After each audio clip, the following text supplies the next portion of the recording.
नमस्कार दोस्तों, तो एक बार फिर से आपके सम्मुख आए हैं इस कानपुर शहर के इतिहास को लेके। तो आज हमारा टॉपिक है कानपुर सिटी इन पास्ट। तो आज हम लोग जानने की कोशिश करेंगे दोस्तों कि हमारे कानपुर का इतिहास क्या है, किन किन चीज़ों में ये हमारे लिए बहुत ही बड़ा रोल प्ले कर चुका है। तो दोस्तों चलिए आइए जानते हैं अपने कानपुर शहर के बारे में।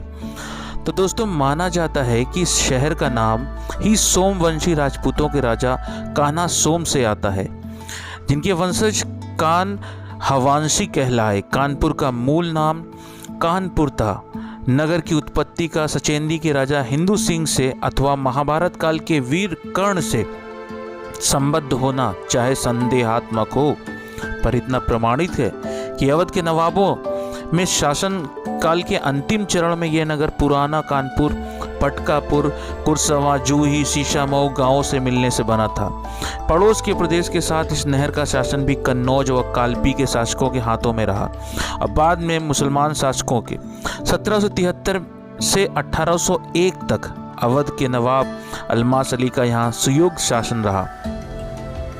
1773 की संधि के बाद ये नगर अंग्रेजों के शासन में आया और दोस्तों जिसके फलस्वरूप 1778 में यहाँ अंग्रेज छावनी बनी। गंगा के तट पर स्थित होने के कारण यहाँ यातायात तथा उद्योगों की सुविधा थी, अतएव अंग्रेजों ने यहाँ उद्योगों को जन्म दिया तथा नगर के विकास का प्रारंभ हुआ। सबसे पहले ईस्ट इंडिया कंपनी ने यहाँ नील का व्यवसाय प्रारंभ किया। 1832 से ग्रैंड ट्रंक सड़क के बन जाने पर यह नगर इलाहाबाद से जुड़ गया। 1864 ईस्वी में लखनऊ, कालपी आदि मुख्य स्थानों से मार्गों द्वारा जोड़ दिया गया।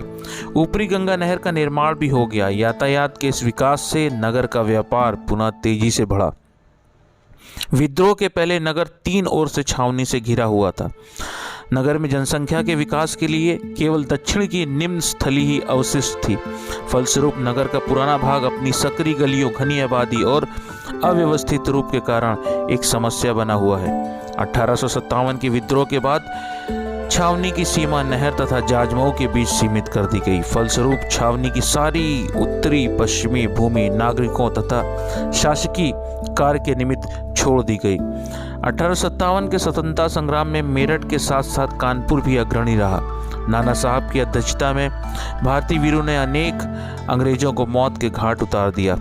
इन्होंने नगर के अंग्रेजों का सामना जमकर किया, किंतु संगठन की कमी और अच्छे नेताओं के अभाव में ये पूर्णतः दबा दिए गए। शांति हो जाने के बाद विद्रोहियों को काम देकर व्यस्त रखने के लिए तथा नगर का व्यावसायिक दृष्टि से उपयुक्त स्थिति का लाभ उठाने के लिए नगर में उद्योग धंधों का विकास तीव्र गति से प्रारंभ हुआ। 1859 में नगर में रेलवे लाइन का संबंध स्थापित हुआ। इसके पश्चात छावनी की आवश्यकताओं की पूर्ति के लिए सरकारी चमड़े का कारखाना खुला। 1861 ईस्वी में सूती वस्त्र बनाने की पहली मिल खुली। क्रमशः रेलवे संबंध के प्रसार के साथ साथ नए नए कई कारखाने खुले। द्वितीय विश्व युद्ध के पश्चात नगर का विकास बहुत तेजी से हुआ। यहाँ मुख्य रूप से बड़े उद्योग धंधों में सूती वस्त्र उद्योग, चमड़े के कारोबार आदि प्रमुख हैं। ऊनी वस्त्र उद्योग तथा जूट की 2 मिलों ने नगर की प्रसिद्धि को अधिक बढ़ाया। इन बड़े उद्योगों के अतिरिक्त कानपुर में छोटे छोटे बहुत से कारखाने थे।